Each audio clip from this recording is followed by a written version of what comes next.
അപ്പോൾ ഇന്നലെ വരെ നമ്മൾ പറഞ്ഞു നിർത്തിയത് എടയിലെ ഹോട്ടലിൽ നിന്ന് ബ്രേക്ക്ഫാസ്റ്റ് കഴിച്ച് നേരെ നമ്മൾ തൊട്ടപ്പുറത്ത് തന്നെയാട്ടെ മിഷ്കാൽ പള്ളി എന്ന് പറഞ്ഞിട്ടുള്ള ഈ ഒരു പള്ളിയിലോട്ട് പോയിട്ടാണ്. 800 വർഷത്തോളം പഴക്കം വരുന്ന പള്ളിയാണ്. 800 മാത്രമല്ല 1000 വർഷത്തോളം പഴക്കം വരുന്ന പള്ളികളും കോഴിക്കോട് ഉണ്ട് കേട്ടോ. നമുക്ക് സ്ത്രീകൾക്ക് ഉള്ളിലോട്ട് പ്രവേശനമൊന്നുമല്ല, പുറമേയുള്ള കുറച്ച് കാഴ്ചകൾ മാത്രമേ കാണാൻ പറ്റുള്ളൂ കേട്ടോ. പണ്ട് കാലത്ത് പോർച്ചുഗീസുകാരൊക്കെ തീയിട്ട പള്ളി എന്നാണ് ഈ പള്ളീനെ പറയണത്. അങ്ങനെ കുറച്ച് നേരം അവിടെ നിന്ന് കുഞ്ഞൊരു മീനുകളൊക്കെ ഉണ്ട് കേട്ടോ.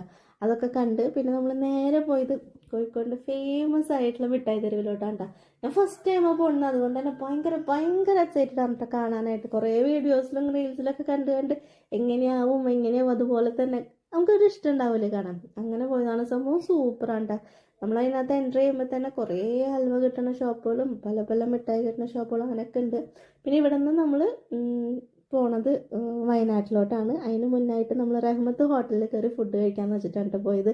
അപ്പോൾ അതിനകത്ത് പാർക്കിങ്ങിൽ ചെല്ലുമ്പോൾ തന്നെ അവരുടെ തന്നെ ഒരു ഓട്ടോ സർവീസ് നടത്തുന്നുണ്ട് കേട്ടോ. അങ്ങോട്ടും ഇങ്ങോട്ടും നമ്മളെ കൊണ്ടാക്കാനായിട്ട് അതിൽ കയറി അവിടെ ചെന്ന് പല വെറൈറ്റി ബീഫ് ബിരിയാണി കഴിച്ച്. ഞാൻ ചിക്കനാണ് കഴിച്ചത്. ചിക്കൻ പക്ഷേ ലഗോൺ ചിക്കനായിരുന്നു കിട്ടിയത്. എനിക്ക് വലുതായിട്ട് ഇഷ്ടമായൊന്നുമില്ല. ഇവർക്ക് ബീഫ് ബിരിയാണി ഭയങ്കര ഇഷ്ടമായി. പിന്നെ നമ്മൾ അവിടെ നിന്ന് വയനാട്ടിലേക്ക് യാത്ര തിരിച്ചു. അപ്പോൾ നെക്സ്റ്റ് വീഡിയോയിൽ കാണാം.